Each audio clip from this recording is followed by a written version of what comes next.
So we come now to Hezekiah in Isaiah as a pattern for Christ, and we're going to have a look at the keys of the kingdom being revealed. Now this is where we're going to go back to Christ's first advent. We've been talking about his second advent, and we're going to go back to that theme in our next study. We just want to step back in history to what Isaiah has to say in relation to Hezekiah that gave our Lord Jesus Christ an insight into what was awaiting him. And there's a lot to be seen in this, and he had obviously a very great appreciation of where Hezekiah stood in the scheme of things. So we're going to take up that theme, and we're going to see the patterns that were set down for Christ and the keys of the kingdom, which were so much part of his life, revealed here in the story of Hezekiah. So we're in this area here still. We haven't moved too far forward, and we're sort of staying in this area at the end of the history of Israel and the reign of Hezekiah. So who is this Hezekiah? Well, one of the most likeable and successful kings of all of Judah's history. We call him Yahweh's trusting servant. His name means strengthened of Yah. He reigns for 29 years. 15 of that, of course, was by divine grace, wasn't it? It was his 14th year when he was attacked by the Assyrians and fell sick, grievously sick, would have died, but was given the extension of life for 15 years. He dies, of course, at age 54, which means that in terms of probation he wasn't given all that long, but I'd be happy. Quite frankly, I would be perfectly happy with that kind of outcome. And I'm sure we all would be happy to be a little bit like Hezekiah. His mother's name was Abijah. Yah is his father. He couldn't look, could he, to his father, Ahaz, that's for sure. And he wasn't looking to Ahaz. Truly, Yahweh was his father, and so his mother's name, and obviously she plays a very important part in Hezekiah's development. So let's just have a look at his character. Let's just stand back and have a look at Hezekiah's character. He was the greatest king of Judah and Israel since David 270 years earlier. Now we can say that because Asa's reformation was the greatest reformation in Judah's history, but Asa himself collapsed at the end, lost his faith. It didn't happen to Hezekiah. He was chosen by God as a type of Christ, as we're going to see.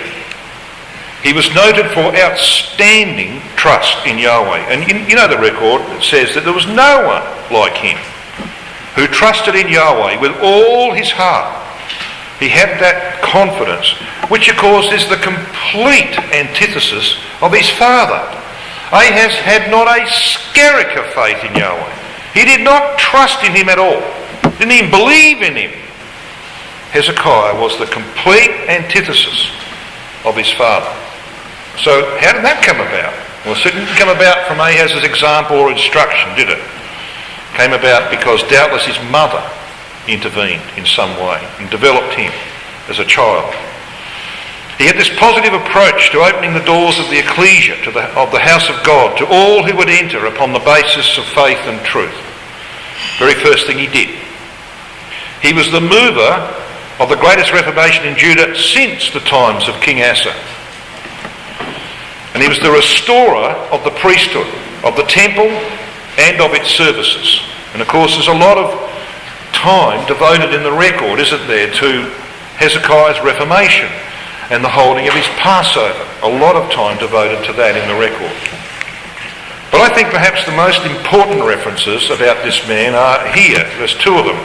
2 Chronicles 31. So let's start in 2 Chronicles 31.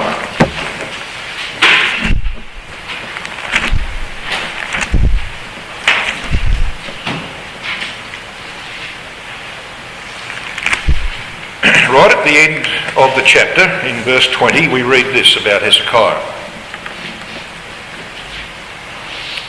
And thus did Hezekiah throughout all Judah, and wrought that which was good and right and truth before Yahweh his God. The word right there, yashar, means to be straight. And he was a straight man, a man of integrity. The word truth, of course, is well known to you. It's the word emeth. It's that word which Yahweh chooses in Exodus 34 verse 6 to refer to that portion of his character. And the word emeth means it's not so much about truth, although that's, of course, its ultimate sense. It's actually about stability, certainty, and trustworthiness. And of course, it's the characteristic that Yahweh wants to see in us. He wants to see that stability and trustworthiness. People who have absolute confidence in him, who want to be like him, firm and stable and sure. People of integrity, that you can be confident, you know how they're going to behave. People of integrity. What does Yahweh require of thee? But to what? Yeah. To do, what's the first one? To do justly. Yeah, that's the characteristic. And then to love mercy. And to walk humbly with your God. So this is a very, very important characteristic, isn't it? That is highlighted here in the life of Hezekiah. But there's another reference in 2 Chronicles 32 and verse 32, the next chapter, which adds to that. And that reads, now the rest of the acts of Hezekiah and his goodness, that's all I want. Because the word goodness there is presided. This is the word used in Exodus 34, verses 6 and 7, of the character declared to Moses, the character of God declared to Moses. So when you look at Hezekiah, he has got both aspects of the divine character. Two separate references, but the composite character of the Father. He has got that stability, that truthfulness, that loyalty, that faithfulness, but he also has that aspect of mercy and loving kindness. And you know the word presided has the idea of leaning down to support or help an inferior. So here is that loving kindness that is, of course, the characteristic of our God, which was seen and displayed in the life of Hezekiah. So he's a wonderful example to follow. So that's all I'm going to say really about. I mean, you could spend this whole School of Prophets on Hezekiah. We just had a kids camp last year on Hezekiah. It was impossible in a week. It was impossible to get through it all. There's that much on Hezekiah. So we have to be brief. What we want to do is have a look at Hezekiah in relation to our Lord Jesus Christ. That's what we want to aim now. So here's a harmony of the records of the life of Hezekiah. There's something unique about this. It's the only one. He's the only king, apart from Ahaz, he's the only king of whom we have a historical account. Ahaz is not really a historical account. Hezekiah really is the only one who has a third historical account that's almost identical to Kings and Chronicles. Now you see these columns here? So we have, this is the list of what happens in his life. 2 Chronicles 29 begins the story and runs down 31. 2 Kings begins the story in chapter 18 and runs down here. There are certain things you read in Chronicles that you don't read in Kings. So over here you have a historical record in Isaiah. It begins in chapter 14. You're going to see it fills out in chapters 36 to 39. So none of the early history of Hezekiah appears in Isaiah. We have to ask, well, why not? Well, there's going to be a reason for that. But there's a uniqueness about this man. Why do we have, right in the middle of the prophecy of Isaiah, 4 chapters, 36, 37, 38 and 39, which repeat much of the history that you read in Kings and Chronicles? Why? So we're going to explore the reason for that. And why the repetition of the Assyrian invasion and Hezekiah's sickness in Isaiah? Why is that emphasised in the historical account of Isaiah? Well, It is not only chapters 36 to 39 where the Assyrian invasion is at the forefront in the prophecy of Isaiah. It's all over. See here? This is a list. This is a list of what happened in the days of Hezekiah when the Assyrian invaded. It starts at chapter 10. It goes through chapter 20, 22 to 36. And then again here in 36. So there's very much emphasis in the historical account in Isaiah of Hezekiah's life on the Assyrian invasion and on his sickness unto death. Isaiah, in fact, records one item that does not appear in the Kings or the Chronicles. And again, you have to ask, why?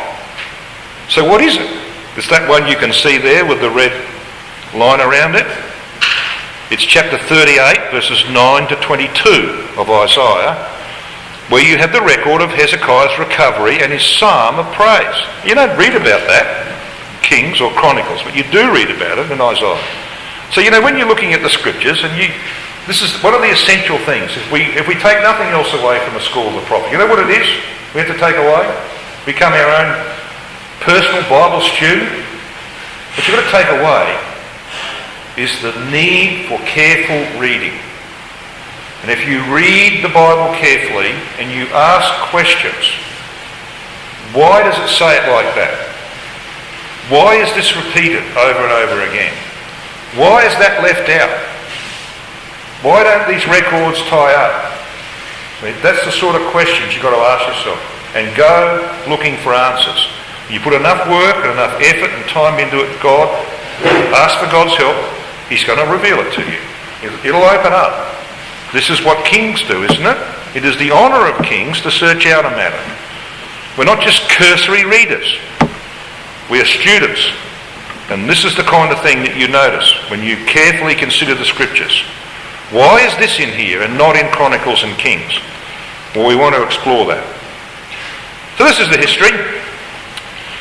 The Assyrians invade the land of Judah in the days of Hezekiah.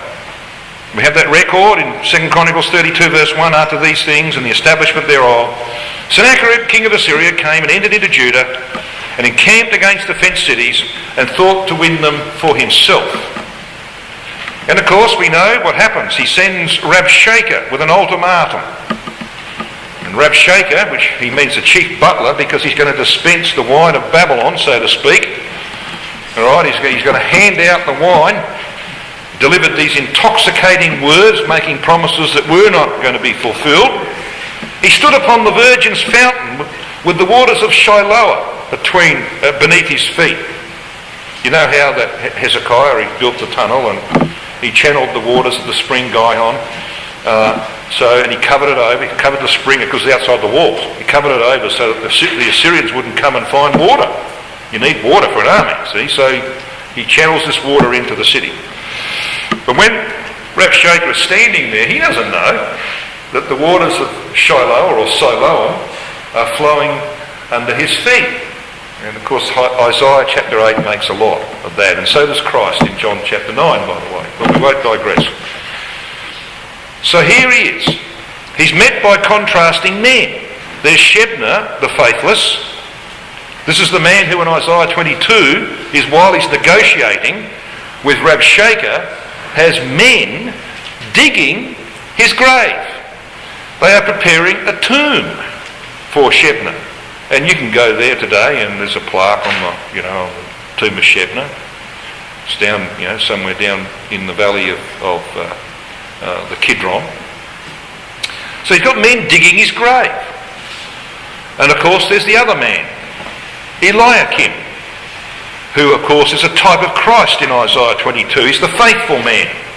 So there's two contrasting men who've got their heads sticking over the wall negotiating with Rabshakeh. Now Rabshakeh makes false claims, doesn't he? He makes the claim that Hezekiah and Judah was relying on Egypt. That was because there was an Egypt party in Judah. There were people saying, we need to get the help of Pharaoh against these Assyrians. He makes the claim that Hezekiah had removed very important religious icons. Well, he had. He'd taken away the idols of Ahaz and others. Yeah, he'd removed icons, but they weren't They weren't the right icons, were they? So there was a false claim. And he made the claim that Sennacherib had been sent by God. Well, that wasn't true either, although God was to use the Assyrians for his purpose. And you look at the record of 2 Kings, and I think maybe we should come to 2 Kings chapter 18, which is what I've been referring to. And you read verse 23. He ridicules the strength of the defenders. Now therefore I pray thee, give pledges, he says, to my lord the king of Assyria, and I will deliver to thee 2,000 horses if you can find men to ride them. He's ridiculing the strength of the men of Judah. In verses 31 to 32, he makes this false promise of tranquility, that every man will live under his vine and under his fig tree. I'll take you away to a land that is flowing with milk and honey, so to speak. It's all false. Now, this would be great, wouldn't it? It would be great if the whole nation could withstand that because they had the faith and the trust of Hezekiah. But they didn't. And that's the sad part about it. I want you to have a look at the state of the nation at this time. We need to go to Isaiah 22.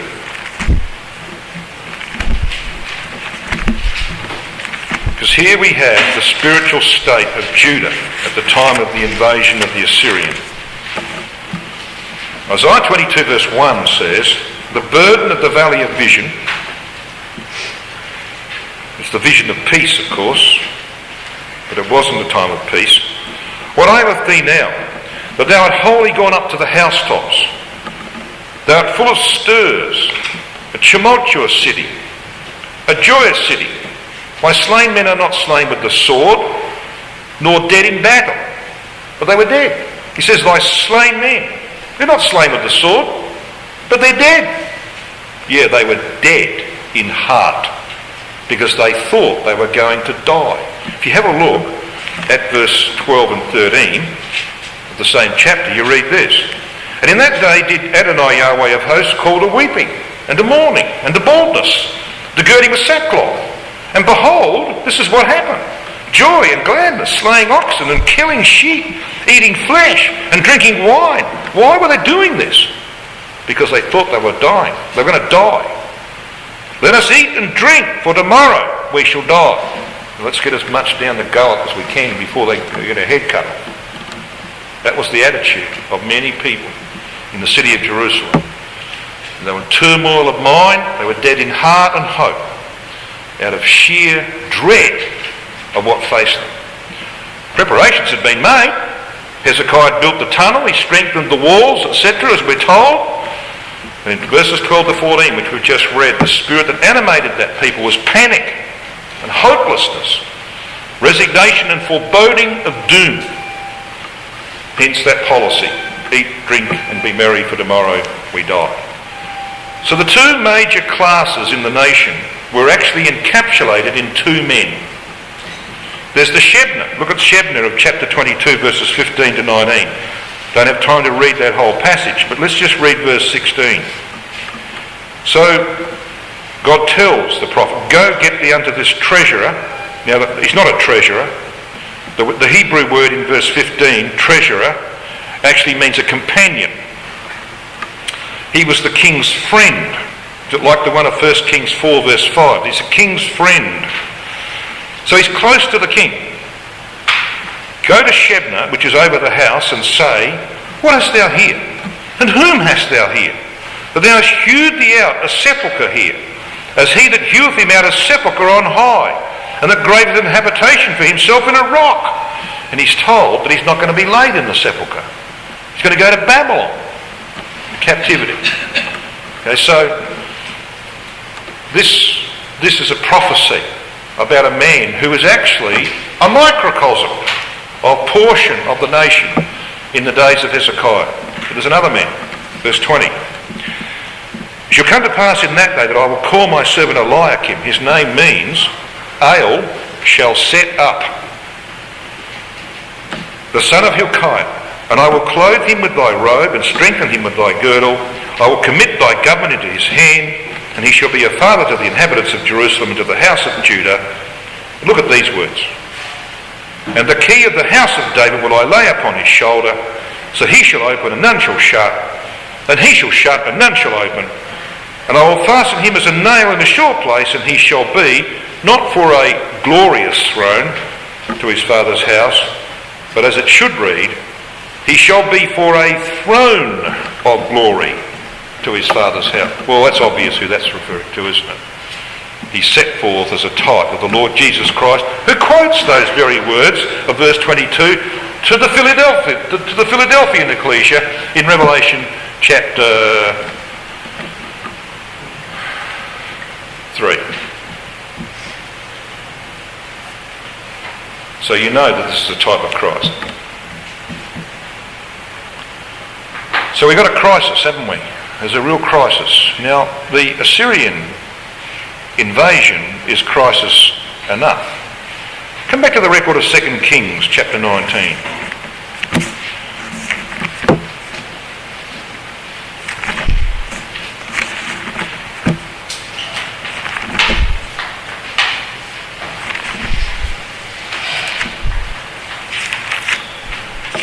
So while Shebna is a type of those who had no faith, Eliakim is a type of those like Hezekiah who had faith and confidence in Yahweh. In the record of 2 Kings 19, we read what happens when Rabshakeh's report is given to Hezekiah. It came to pass when the king Hezekiah heard it that he rent his clothes, covered himself with sackcloth, and went into the house of Yahweh. He sent who? He sent Eliakim, which was over the household, and Shebna the scribe and the elders of the priests, covered with sackcloth, to Isaiah the prophet, the son of Amos. So there's mourning. This is why this sackcloth is put on. It's worn to signify distress. It's a self-imposed affliction. And so he sends to Isaiah, whose name means Yah is salvation, who's the son of Amos, strong. So the appearance of Isaiah is very significant. Along comes Eliakim and Shebna, who were to be the subject of the far-reaching prophecy we've just looked at in Isaiah 22, but not before Hezekiah himself had been the suffering servant of Yahweh, setting forth the type of the suffering servant of Yahweh, and that's what Hezekiah is going to become in this incident that occurs. Now, we're not going to go into all the details of it. We are just going to run you through very quickly. 2 Kings 19 verse 3, they report the trouble. There's a day of trouble or tightness. They're confined in. Because what happened was that when the Assyrians came into the land, they took 46 cities of Judah, 46 major cities of Judah. There's only 3 major cities left standing here. That's Jerusalem, Libnah and Lachish. So they're in serious trouble. They are being locked in, confined in. It's a time of rebuke or chastisement or reproof. It is an enormous crisis in the life of Hezekiah and his people. They've never been tested like this before. It's also a time of blasphemy, he says. Blasphemy against the divine name. And that, of course, is the secret, isn't it, to their salvation. Because when Rabshakeh, on behalf of Sennacherib, opened his mouth and said, "There's no God that's been able to save their people out of the hand of Sennacherib, my Lord. What about your God?" Signed his own death warrant. That was the end of the story. It was blasphemy against the Most High. And you know, in verse 3, there's an interesting little phrase there. This is what Hezekiah tells his messengers to say to Isaiah. The end of verse 3. "For the children are come to the birth, and there is not strength to bring forth." He didn't have a child. He did not have a child. He did not have a successor to the line of David. And that was a problem. It was going to be a real problem. When he fell sick in the midst of this crisis, he mentions reproach in verse 4, that his master has sent Rabshakeh to reproach the living God.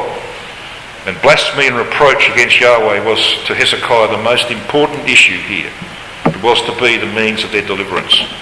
He calls Yahweh the living God. He really believed in him. Ahaz, his father, did not. But it was while he was under this intense pressure, of course, that it gets worse. And he calls upon God to reprove Sennacherib and Rabshakeh for their blasphemous words. In verse 6, this is the response that comes back from Yahweh through Isaiah.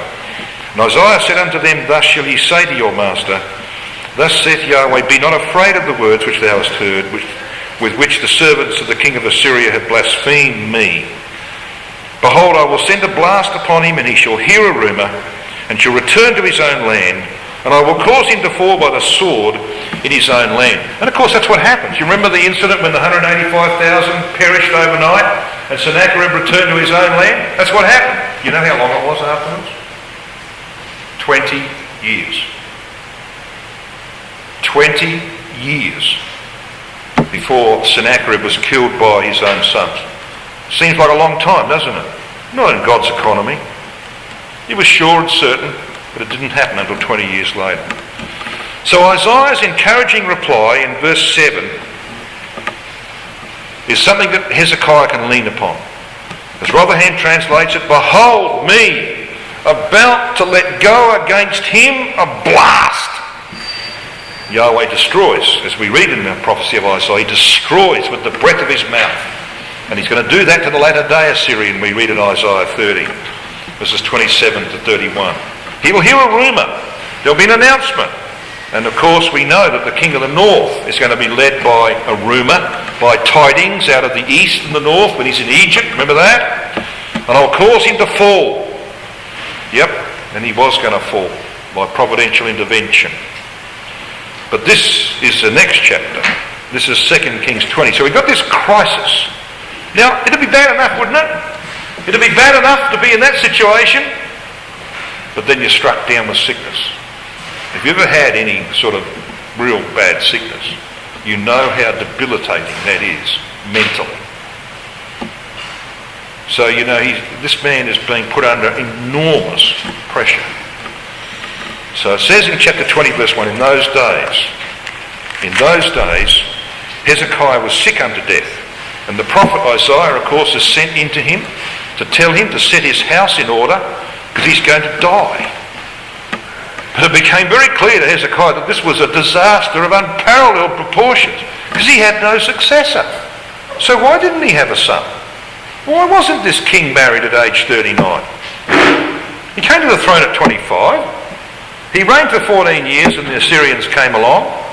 He was 39 years of age. He's a king. Why isn't he married? But he wasn't married. He had no children. Well, there's got to be reasons for this, doesn't there? And we're going to explore that. Thou shalt not live, says the prophet Isaiah. You will not recover. So we don't know what the disease was of verse 7. As Isaiah said, take a lump of figs, and they took it, laid it on the boil, and he recovered. There's a lot of opinions about that. You know, elephantiasis and leprosy, and it was related to leprosy, as you're going to see. Some kind of boil related to leprosy was evident. And he makes an appeal. This I think is one of the most marvellous little pieces in the record of Hezekiah's life. That he's told firmly that he's going to die. And then we read this in verse 2.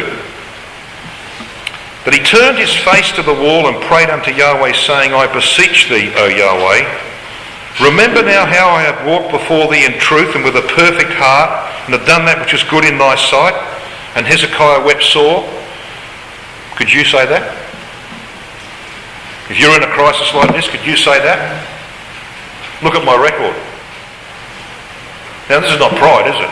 It's just a statement of fact. Look at my record. I have served with a perfect heart. Could God deny the truth of that? No. So you see, he could say with confidence, weeping, that he had served his God with all his heart. He was totally confident in that. He's right. He's quite right. So this cry of anguish, he asked God to remember him like Nehemiah. Prayed often, didn't he, in Nehemiah? Remember me for good. Yeah, there was always going to be bad, but it had to be forgiven. But remember me for good. We need to be able to say that. We need to have some kind of record. There will be sins, but they can be acknowledged, repented of, and forgiven. And they'll be kept out of the record. You know what's not going to be washed out of the record? would not be erased from the record. It's the good. Remember me for good. He had served God in truth. We read about that earlier. It was true. He had what's called a perfect heart. You know what that means now, don't you? This is a heart that would not turn away to other gods. He would never turn away to other gods. And he wept sore, like Jacob did. He wept bitterly, or aloud, with a great weeping, as the original has it. And so Isaiah was turned around in the outer court, in the middle court. He didn't get halfway across the court and Yahweh says to him, turn around and go back. What a God. What a God we serve. And we have good reason to have confidence in him like Hezekiah did. And so he says, verse 5 of 2 Kings 20, turn again and tell Hezekiah, the captain of my people. He's the captain of their salvation. The captain of my people. I've heard thy prayer. I've seen thy tears. Behold, I will heal thee. Look at the day. On the third day. Yeah, we know what that's about. On the third day. So Hezekiah's healing is clearly a typical resurrection on the third day, pointing to the greater suffering servant of Yahweh. So we know that Hezekiah is a type. They took this lump of figs, a cake of figs, upon the boil, there's burning inflammation, this ulcer. And then he's given a sign, isn't he? He's given a sign, 2 Kings 20 and verse 8. What shall be the sign? And the sign is in the sundial of Ahaz, of all people. The faithless man who would not seek a sign from Yahweh. He gets a sign in the sundial of Ahaz. And that sign, of course, is the sign of the degrees, verse 9. And Isaiah said, this sign shalt thou have of Yahweh. He will do the thing that he has spoken. Shall a shadow go forward 10 degrees or back 10 degrees? Now this word degrees, mala, of course, simply means an elevation, a step or a grade mark, sort of going up like an echelon. But this is the word that is used of the songs of degrees. So how many years is he given? 15. How many songs of degrees are there? 15. Yeah. And they were compiled by Hezekiah, one for each year of the extension of his life. So a very brief word, and it has to be brief, about the songs of degrees. And many of you, of course, are wholly familiar with the songs of degrees. I don't need to tell you anything about it. But we will mention briefly about the songs of degrees. They're structured into 5 groups of 3. 5's the number of grace. 3's the number of fruit, result, outcomes. Okay? The first of each of those groups is about distress. The second is about trust in Yahweh. And the third is about blessing and peace in Zion. So you've got these 5 groups of 3. 10 of those psalms are by Hezekiah. 4 are by David. And 1 by Solomon. Now Solomon is the one in the middle. That's Psalm 127. There are 7 on either side of Solomon's psalm. 5 of those 7 on either side are by Hezekiah and 2 by David. So you can see there's a structure here, isn't there? As there is in all scripture, there's a structure. In each of the 7, Yahweh occurs 24 times. 24 is the number of priesthood.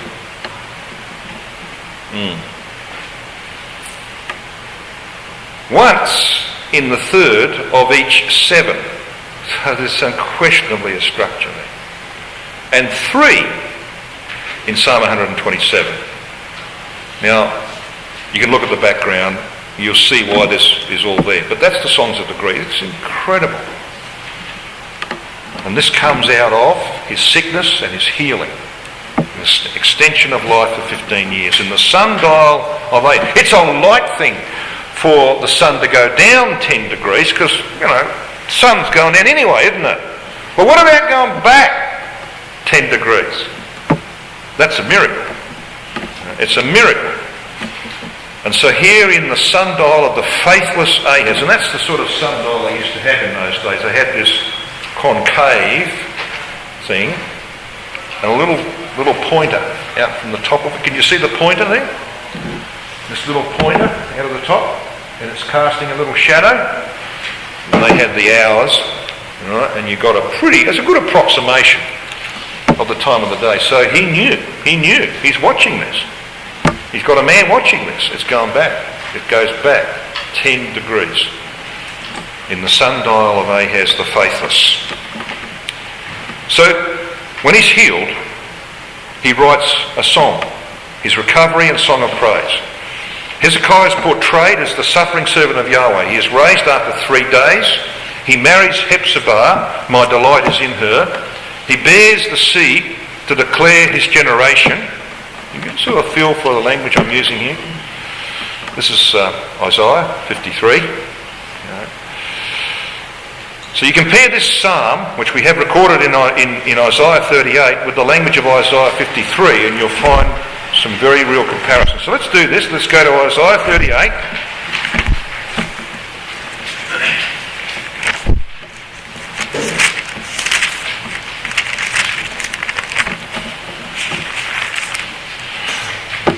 Whereon being cured, verse 9, we read, the writing of Hezekiah, king of Judah, when he had been sick and was recovered of his sickness. Here's the song.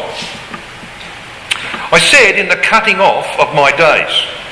The word means noontide. So what we have here is Hezekiah's thoughts during the bleak days of his sickness. He goes on to say this in verse 10. I shall go, he says, to the gates of Sheol, the grave. I am deprived of the residue of my years. I said, I shall not see Yahweh in the land of the living. He's talking about real life. And I shall behold man no more with the inhabitants of the world. In verse 12, he says, mine age is departed. In other words, his time is up. But the RSV puts it, my dwelling is plucked up and removed from me. Goes on to say, he's like a shepherd's tent. They used to put up a little flimsy tent, a suck-off, a booth, and then they shifted her somewhere else, easily, quickly dismantled. He talks about pining sickness in that verse 12. From the loom doth he cut me off, say the other translations.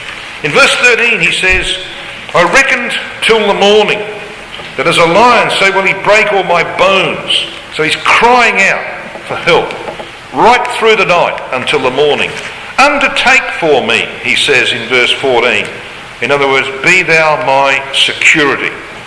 And in verse 15 he says, what shall I say? He hath both spoken unto me, and himself hath done it. I shall go softly all my years in the bitterness of my soul. As the RSV puts it, all my sleep has fled because of the bitterness of my soul. And in verse 17 he says, behold, for peace I had great bitterness, but thou hast in love to my soul delivered it from the pit of corruption. For thou hast cast all my sins behind my back. So here's what God had done for him. He had raised him from the dead. Virtually raised him from the dead. Now Yahweh did that because it's all foreshadowing the work of our Lord Jesus Christ. And so in chapter 38 and verse 19, he looks to the deliverance, the final deliverance of Zion, or deliverance in Zion. He says in verse 19, look at this language. The living, he shall praise thee as I do this day. The father to the children shall make known thy truth. He had no children, but the extension of 15 years was going to give him the opportunity to have a family. And so verse 21 makes reference to that lump of figs, the plaster which they put on the boil. 2 Kings 19 verse 35 tells us that in that night Sennacherib's army had returned to lay siege against Jerusalem, but even before the preparations were made, disaster struck on their first night, and the 185,000 were destroyed. And when they arose, it says, when men arose, they were all dead corpses outside the wall. So Hezekiah is resurrected, and the Syrian army is decimated, it's destroyed. You've got this wonderful contrast. Now, I'm going to suggest to you that Hezekiah is even a more marvellous type of Christ than first meets the eye. When his father put him on the hands of Molech, he was severely burnt.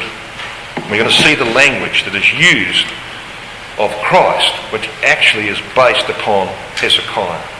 But firstly, I want to have a look at the keys of the kingdom. Because in this psalm that we've just read in Isaiah 38, we have one of the references that Christ makes to the keys of the kingdom. Now we know that this is, I want you to have a look at Matthew 16. Come to Matthew 16, and you might just want to pop something in Isaiah 38. And come to Matthew chapter 16, to the preparation for the transfiguration.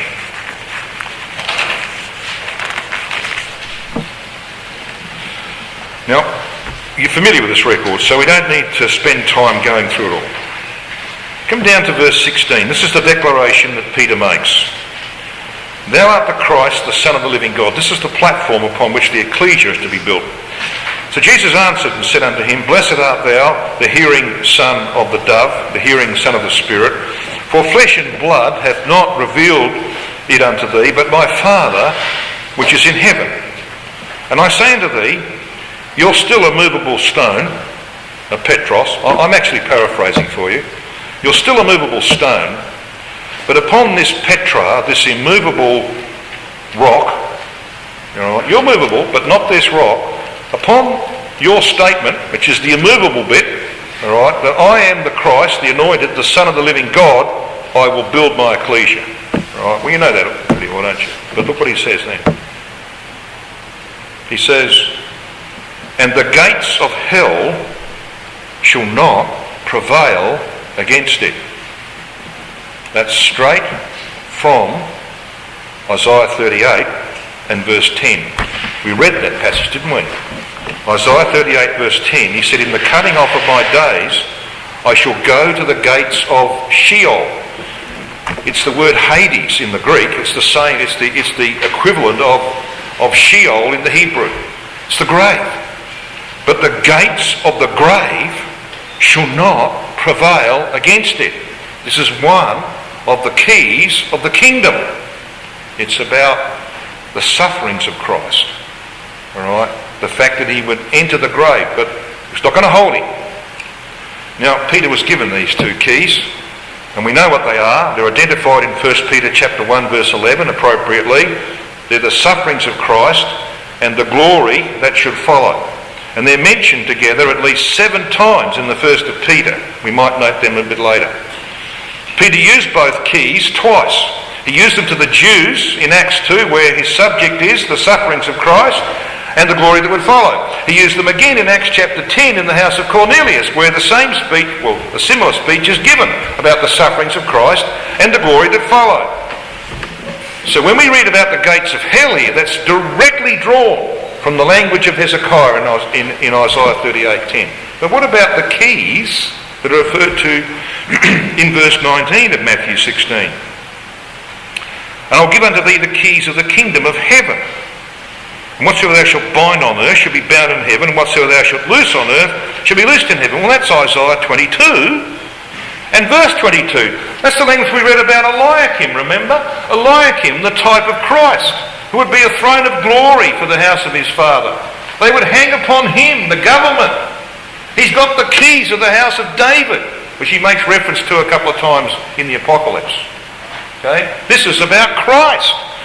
So you've got Christ drawing the 2 keys of the kingdom from the history of Hezekiah. So we know where he stands in the scheme of things.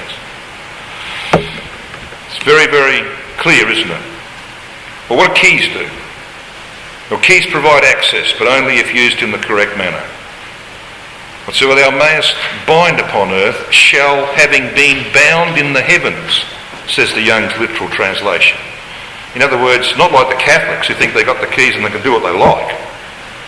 Right? This is You operate the key on the basis of the divine principles. What's bound in heaven is what you do on earth. And of course, these two keys are the sufferings and the glory. If you look through, I'm not going to go through this. I mean, most of you are familiar with this. If you look through Matthew 16, you'll see that you've got these two keys. Verse 21, the Son of Man must suffer many things, but be raised again. Suffering, glory. Lose life, find life. Take up the cross, reward. Rebuke, get thee behind me, Satan. You'll see the Son of Man in the kingdom. See? Suffering, glory. And it's all through that context. And the principle is clear. The cross must come before the crown, the suffering before the glory. So Peter's declaration was to become the foundation of Christ's ecclesia. The sufferings, as we saw in that little section of the end of the chapter, must precede the glory. And you can go to Psalm 22 and you find exactly the same structure. The keys of the kingdom are in Psalm 22. Little wonder then that Peter's first epistle is full of these keys. And if you haven't done this exercise, if you haven't worked through the first of Peter and highlighted in the colour the sufferings, I got red because that's blood, all right, sufferings, and the glory, green or blue, whatever you want, green is immortality, right, you need to do it. You need to do that little exercise because it's clear that he's basing his whole epistle on those two keys of the kingdom. He says this in verse 1 of his first chapter. He says, searching what, or what manner of time, the Spirit of Christ which was in them did signify. When it testified beforehand the sufferings of Christ, that's key 1, and the glory that should follow, key 2. And Psalm 22, as I said, is all about that subject. They're not David's words because he experienced nothing like Psalm 22 in his life. The two parts of Psalm 22 reveal the two keys of the kingdom. From verse 1 to 21a, first half of the verse, deal with the sufferings of Christ in great detail, incredible detail about crucifixion. And the second part, from 21b to 31, treats of the glory that would follow. Okay, and you're going to look at the citation of Psalm 22, verse 22, in Hebrews 2:12, which talks about the captain of our salvation and so on, in the context of the sufferings of Christ and the glory that would follow. And of course we know that Psalm 22 is actually based on Genesis 22, when Abraham takes Isaac to a hill in the land of Moriah and sets forth the type of Yahweh and his son in that place. Look, I'm not going to go through that now. We want lunch, don't we? Yeah, we do. I haven't been talking all that long. But anyway, we want lunch. You can get this information, and if you haven't done this little exercise, I'm not going to work you through it now. There's the list of where the keys of the kingdom are mentioned in the first of Peter. I can't leave this up for too long, but as I said, Peter uses these twice, to the Jews in Acts 2 and to the Gentiles in Acts chapter 10.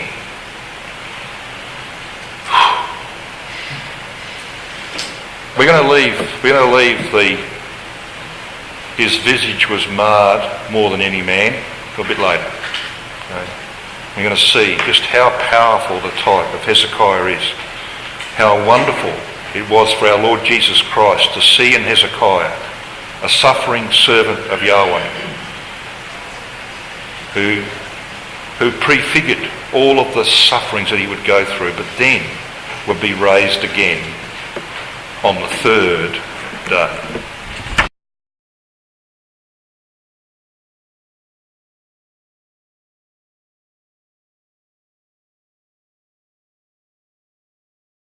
BibleTruthAndProphecy.com is a worldwide collaboration by Christadelphians to help promote the understanding of God's Word to those who are seeking the truth about the human condition and God's plan and purpose with this earth and with mankind upon it. Bible Truth and Prophecy is part of a wider set of online resources provided by Christadelphianvideo.org for establishing just how far removed the true Christian teaching of the first century apostles is from that taught by mainstream Christendom today. BibleTruthAndProphecy.com is very much a standalone website, but benefits from our vast network of sites and resources and social media. Here are just a few of the things that BibleTruthAndProphecy.com offers. we have a good number of written articles supplied to us from brothers from all over the globe. These deal with first principle issues, creation versus evolution, the inspiration of the Bible, and so much more. We have a whole section of video study series. These are studies that have been posted onto our YouTube channel, but because of the difficulty of the search feature within YouTube, we have chosen to host on Bible Truth and Prophecy. So now every video you search for within the site, you can be guaranteed that it will be of a Christadelphian nature. We also have a preaching video section, where any ecclesia is invited to download and use or embed these videos within their own ecclesial websites. We also have an exhortation service, where we produce 2 or 3 exhortations per week, which we then circulate to brethren and sisters in isolation. We also have an ever-growing list of approved Christadelphian sites. We also have a page of live news feeds, so you can keep up to date with all the breaking news as it happens. We also have a section for the daily readings. Each day at around midnight we publish all 3 of the daily readings, and then later on in the day we publish thought for the days, often based on all 3 portions of the daily readings. Within each daily reading post there is also a link to enable you to have the Bible chapter read to you directly. We also feature Bible in the News videos which we have produced from the Bible in the News website. We also feature Brother Don Pierce's milestone snippets, which come out approximately 3 times a week. We also feature Andy Walton's weekly World Watch, and other commentaries and analysis from other brethren on world news events. You can also subscribe to the blog and be notified of posts as they happen in real time, and also subscribe to the weekly newsletter, which is provided by christadelphianvideo.org.